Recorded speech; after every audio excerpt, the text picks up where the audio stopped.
Hello and welcome back. In this section, I want to focus on the various ways that we interface with AWS, specifically going into a little more detail about the console and later in this course, the AWS CLI. For the console, we're going to talk about various ways that we can access AWS services, as well as looking into account settings, documentation, forums, submitting support tickets, and for the AWS CLI, we will have a lesson later on in this course, which will be a hands-on walkthrough on how to install and configure it.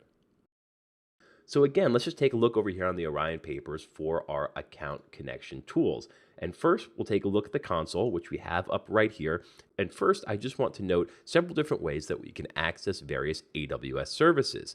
So first, you'll notice that there is a services tab up here in the navigation. You can just click on that, and it'll open up a drop-down menu with all of the services that you can access, as well as doing a search for anything that you happen to be looking for.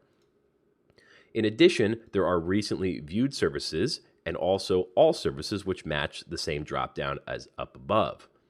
Now, once you find a service that you want, obviously, as you've seen up to this point, you can just click on the service. It'll take you into the service. And if you ever want to just navigate back out to the main page or to the main page of the console, you can just click on the 3D cube up here in the corner and it will take you right back out to the main console. So some really simple navigation here. Now let's focus on your account or what account you happen to be logged in as. So right up here, if you click on the drop down, you will see what IAM user you are currently logged in as. Here, we're logged in as the admin user. It also gives you the account number if you ever need that information. And then you can also click on links to manage your account, the billing dashboard, or security credentials, or to switch roles. So let's go ahead and let's click on my account. So the first thing you're going to notice here is that there's an error. It's saying that I need permissions in order to access this part of the console, specifically everything having to do with bills and budgeting. And this is something that even though I have full administrative access for the admin user, it's something that needs to be turned on the root user account for other people to be able to access. So let's actually do that right now. Let's log out of this account, log into the root account, and enable this feature so that me as the administrator of this AWS account, I can view current monthly bills, explore the various costs that are associated with this account. But this is also valuable if you have, say, an accounting department that may need access to nothing else but the billing dashboard for AWS. So again, let me sign out of this account. I'll sign back into the console, but this time going into the root user login page.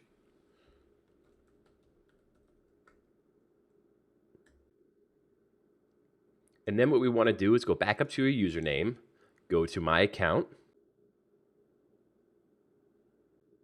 Then we want to scroll down until we find IAM user and role access to billing information. Click on edit, click on activate IAM access, and then click update. Great, so now that that has been enabled, we can scroll back up and we can sign out of our account and then log back in as our admin user. But before we do that, just in case, again, you don't remember or didn't keep track of the login link for your admin user, you can go back to IAM and grab the link right here.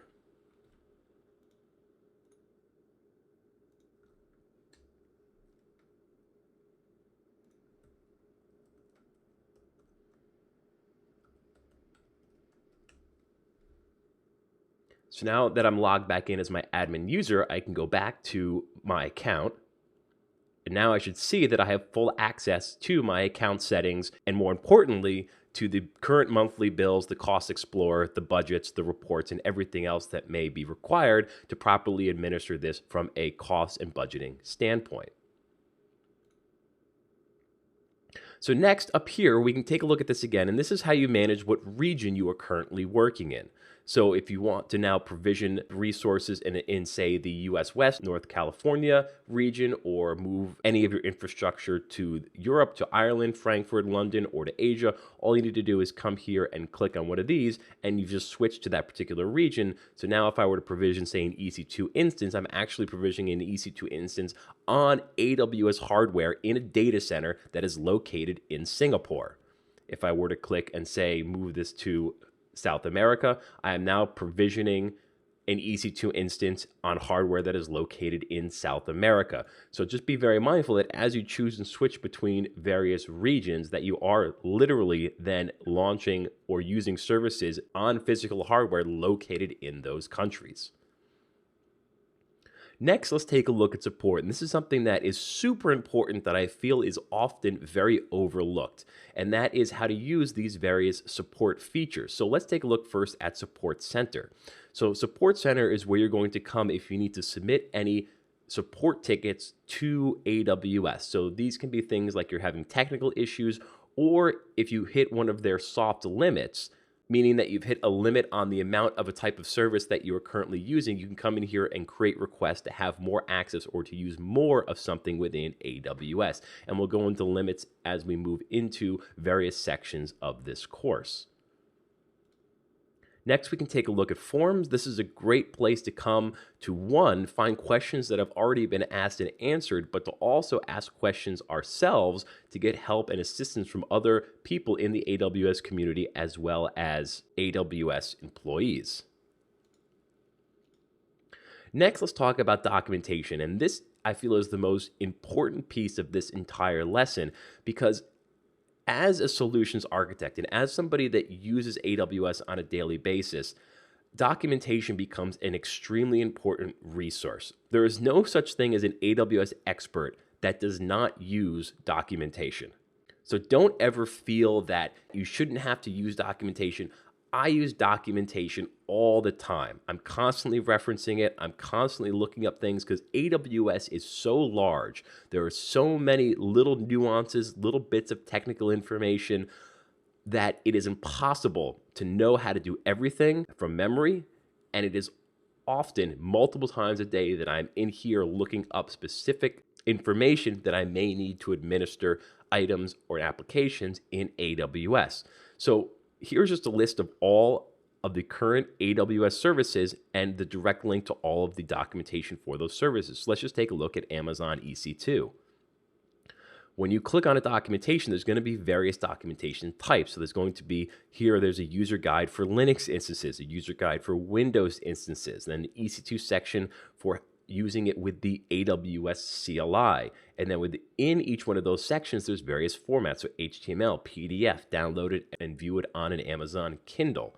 So just taking a look here at the HTML version of the Linux instance guide, here it just has now a full documentation on how to use Amazon EC2 specifically for Linux instances. So there's tutorials, there's information on Amazon machine images, then you see all of the subcategories within that.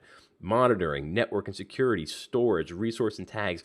Most of the questions that you will have when using AWS, the answers can be found here in the documentation. So it's extremely important that you become very comfortable with knowing how to find the documentation, how to navigate around the documentation, because I guarantee that in your life using AWS, you are going to be using documentation all the time.